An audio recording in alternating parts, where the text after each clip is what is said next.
So I've talked about the short stories that take place before the start of the main story, called the Dunk and Egg novellas.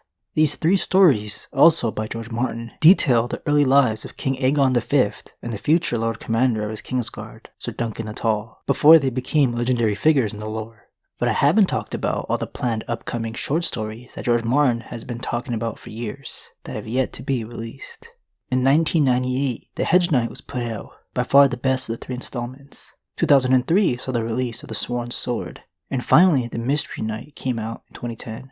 Notice all this timeline is before the release of Game of Thrones, which would kind of take over George Martin's life.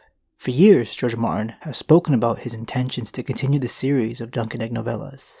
He was ambitious enough to think he has enough story to fill around 12 of them, each one being set years apart. He's a bit more optimistic than the fanbase.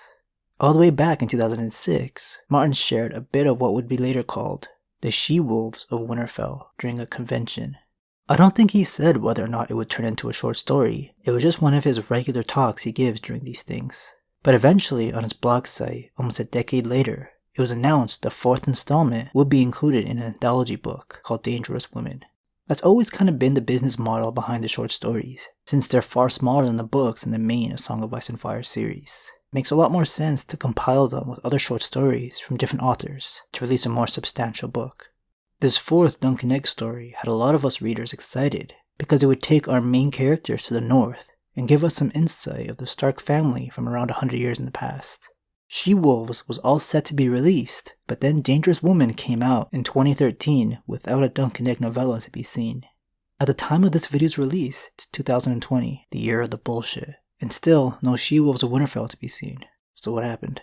Well, a year before the release of Dangerous Women, once again on his blog, George Martin hinted that he was having some writing setbacks. The anthology book that he was heavily involved in was pretty much complete, and the publishers were just waiting on his delivery. The alarming update that he gave was his portion of the book will have to be the last one added because he just hasn't finished it yet, and he never would. Dangerous Women was released with some lore about the Targaryens that George Martin likes to call fake history. So again, a year later in 2014, Martin had to give hardcore fans a grim explanation as to what will happen with the 4th Dunk and Egg story on his blog. He said, "It has always been my intent to write a whole series of novellas about Dunk and Egg, chronicling their entire lives. At various times, in various interviews, I may have mentioned 7 novellas, or 10, or 12, but none of that is set in stone. There will always be as many novellas as it takes to tell their tale, start to finish. But only the 3 mentioned have been published to date. I did originally plan on including a 4th in Dangerous Women, a cross-genre anthology Gardner and I put out last year. But the book was past due, and the story was not finished, so I substituted an abridged version of The Princess and the Queen instead. The unfinished novella was indeed set in Winterfell, and involved a group of formidable Stark wives, widows, mothers, and grandmothers that I dubbed the She-Wolves. But the She-Wolves of Winterfell was never meant to be more than a working title. The final title, when I finish the story, will be something different. There's also another Dunk and Egg novella that I've got roughed out in my head, with the working title, The Village Hero. That one takes place in the Riverlands. There's no telling when I'll have time to finish either of these, or which one I will write first. I don't expect I will know more until I've delivered The Winds of Winter. Not looking good for y'all, if you were hoping to read this one. The reason why so many were excited for it was because it's always something momentous when a Targaryen comes in contact with a Stark, even though the families rarely cross paths. Just look at King Torrhen Stark and Aegon the Conqueror. This confrontation led to the Starks losing their royal status, being brought under Targaryen rules as Great Lords. There's Lord Alaric Stark and King Jaehaerys and his Queen Alicent, Cregan Stark and King Aegon III, and of course Rhaegar and Lyanna. All of these moments were filled with tension, but also a sense of goodwill and amiableness, obviously intended by Martin to go with the theme of the title of the series, A Song of Ice and Fire. In the case of this Dunk and Egg novella, Egg was coming in contact with the dying Lord Baron Stark, who had just recently been injured fighting off the Ironborn. During this time period, there was a lot of Starks running around Winterfell, unlike the current setting. So a little conflict spurred due to Baron's succession between some women in the family, the She-Wolves. They were all trying to cling on to some power or influence they had in Baron's time as Lord, or make sure it was their child to take on the empty seat and not just cast aside. Baron's wife was Laura Royce, a lady from a powerful family who came down from the Vale to start a life with her betrothed. Together they had 7 children. Yeah, I remember this portion of the family tree got a little hectic when I was making a video about it years ago. I'll link it at the end of this video for some more context on this era. Even I struggled keeping track of these family members, especially since so little is written about them aside from their names. All 4 of the other she-wolves happen to be recent widows, so a pretty bloody time period to be a Stark. George Martin purposely describes them as wives, widows, mothers, and grandmothers, so the only other guaranteed she-wolf is Baron's mom, Alice Karstark. The name Karstark sounds so familiar to House Stark, because they're a branch family living a little further north closer to the wall. Obviously not as powerful. Being the mother of the current lord must be a comfy lifestyle that I'm sure Alice didn't want to give up, especially if others are plotting against her grandchildren.